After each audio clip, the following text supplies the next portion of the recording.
What's up sa inyo mga kabayan? Alam ko na nalulungkot pa rin kayo hanggang ngayon, no? Pero syempre mga kabayan, alam ko naman na mapapaglagpasan to ni dating Pangulo mga kabayan, si PRRD, itong mga nangyari sa kanya na to. Kasi mga kabayan, hindi dumaan sa tamang proceedings, no? Hindi dumaan sa tamang pagsiserve ng warrant itong ginawa na to ni Torre. At napakayabang niya dito mga kabayan sa serve niya or dito sa pag-detain niya kay PRRD mga kabayan. Alam ninyo, kaya siguro mga kabayan nangyari to at ginawa nila tong pantabon mga kabayan. Isipin ninyo, 'di ba?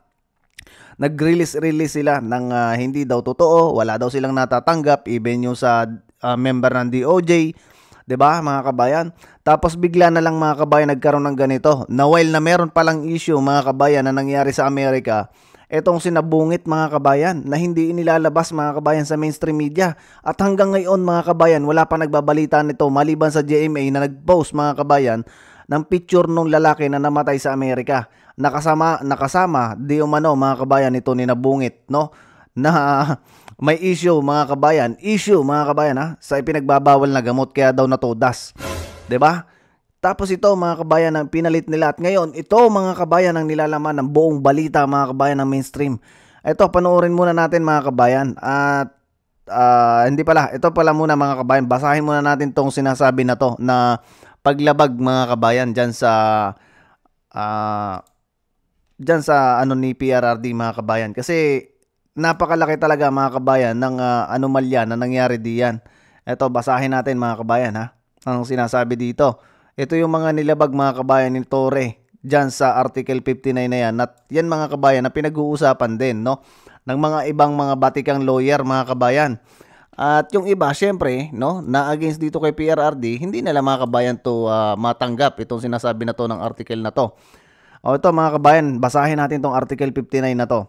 Arrest proceedings, ito mga kabayan ay procedure ng ICC no ng pag-aresto sa mga sinasabing akusado mga kabayan. Ang sabi niya diyan, Article 59, arrest proceeding in the custodial state. Paalala lang mga kabayan hindi tayo abogado or hindi tayo nag-aral ng batas pero ito sa babasahin natin mga kabayan ay napakadaling intindihin base dito sa nakasulat na to at yan ay masi-search nyo din mga kabayan sa website nila. Ang sabi dito mga kabayan, a state party which has received a request for provincial arrest or for arrest and surrender shall immediately take a step to arrest the person in question in accordance with its law and the provision of. Ayan mga kabayan, nagawa naman nila to, no? Dito, okay to mga kabayan. Na huli nila si PRRD. Ayun nga at mga kabayan, hindi ba inabangan na nila? Hindi nila mga kabayan na pinauwi man lang mga kabayan. Pagkababa sa eroplano, dinitain nila mga kabayan dyan sa airbase. Ito pa yung section 2. A person arrested shall be brought promptly before the competent judicial authority in the custodial state, which shall determine in accordance with the law of the state. O kita mo mga kabayan, ito ay hindi nangyari. Kasi mga kabayan, saan dinitain mga kabayan? Saan dinala ni Torre mga kabayan si PRRD? At hindi pa nga nila mga kabayan pinapasok no yung mga abogado ni PRRD, even si Vice President na yan ang nire-request niya na abogado, 'di ba? Hindi pinapasok mga kabayan ni Torre, puro pangako yung tao na yan at gulpi ang yabang mga kabayan. Ito pa no sa paragraph A, the warrant applies to the person. Meron silang binasa doon mga kabayan sa cellphone, no? At yun yung hinihingi ni PRRD. Yun mga kabayan, kung pwede naman yun, no, yung warrant. Ang problema lang mga kabayan, pag nag-demand yung kino-complain or yung arestuhin mga kabayan, dapat mag-comply sila doon sa naayong oras mga kabayan. Kaso walang nangyaring ganon. Hindi natin alam mga kabayan, no, kasi wala naman tayo doon mismo pero wala tayong narinig na ganon mga kabayan base sa mga nandun sa loob mga kabayan. Ito, the person has been arrested in accordance with the proper process and the person rights have been respected. Ngayon mga kabayan, narespeto ba mga kabayan yung rights ng ating dating Pangulo? Tayo hindi mga kabayan dito nagmamagaling at ayon lang to sa binabasa natin at base sa ating mga nakitang video mga kabayan na ipakikita ko sa inyo. So dito mga kabayan, sa pagkakaintindi ko dito ay hindi nila mga kabayan na respeto yung batas o yung rights mga kabayan nung kanilang hinuli or yung kanilang dinitina. Kita nyo dito mga kabayan sa article na to ng ICC proceedings mga kabayan, arrest proceedings, hindi ito mga kabayan nangyari. Ang nangyari lang dyan mga kabayan, yung pag-aresto no, sa ating dating Pangulo. At ito pa ang pangatlo mga kabayan, the person arrested shall have the right to apply to the competent authority in the custodial estate for interim release pending surrender. Kita mo mga kabayan, ganito nila inabuso mga kabayan ang ating dating Pangulo. At talagang grabe mga kabayan, hindi sila sumunod no sa proceedings. Nako, ang sinunod lang nila dyan mga kabayan yung pagre-release mga kabayan o yung pag-aresto. Yan lang ang sinunod nila. At ito mga kabayan ipakikita ko sa inyo. Itong ginawa na to ni Torre mga kabayan. At yan ang talagang napakayabang ng ating paswelduhin dyan sa gobyerno mga kabayan.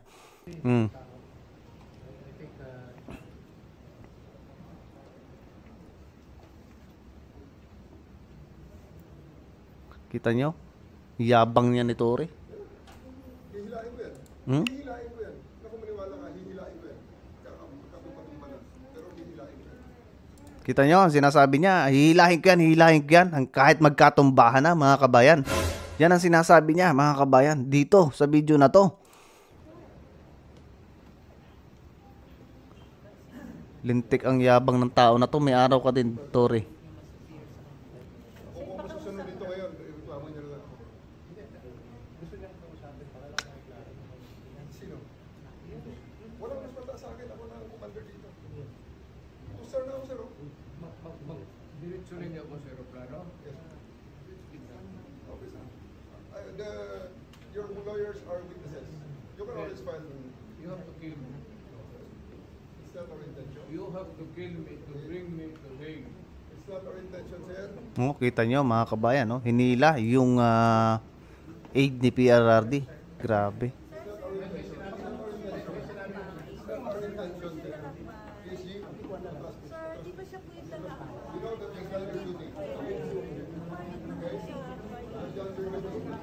Alalayan lang si Presidente.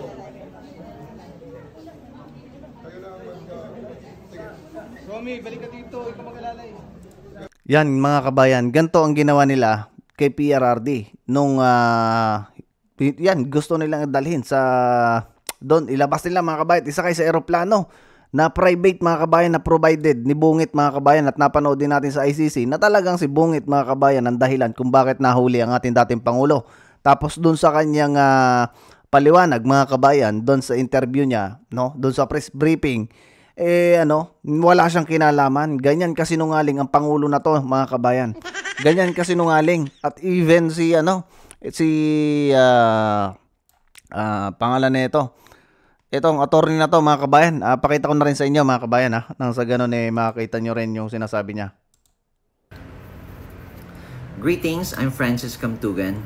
I just got disturbing news that the former president is now arrested, and the Philippine government is trying its best to secure a plane, commercial or private, to bring the former president to The Hague to face the charges against him for crime against humanity.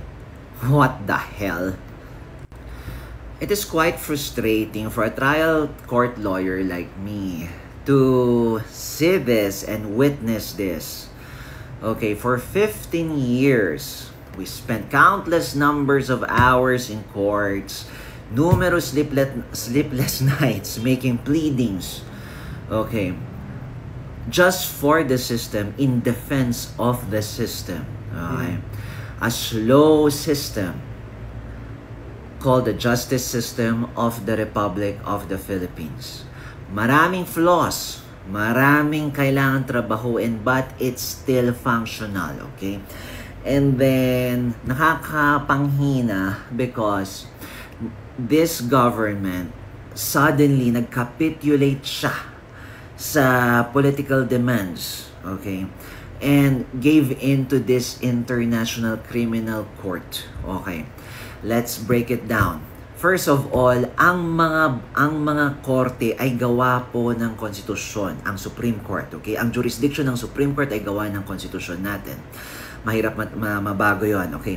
At yung mga nasa babang mga courts, okay, ay gawa yan ng Kongreso. Nadadagdagan yan, nababawasan yan, na-expand yung kanilang mga jurisdiction, nagkakaroon ng mga specialized courts because of Congress. Okay? So, because para lang magkaintindihan, okay, gamitin natin mas magandang word rather than Congress. It's through the people via their elected representatives. Okay? So, yun. Una sa lahat, hindi po tayo gumawa ng International Criminal Court. Walang batas, walang Presidential Act, Presidential Decree, Republic Act, or anything, or en banc resolution ng Supreme Court na gumawa ng International Criminal Court. Wala pong ganyan. Ang next na related issue dyan is paano kung nagkaroon ng abuso ang International Criminal Court. Yan, tanong. Dito sa Pilipinas, kung nag-abuso man yung judge, okay, pwede mo siyang kasuhan. Okay?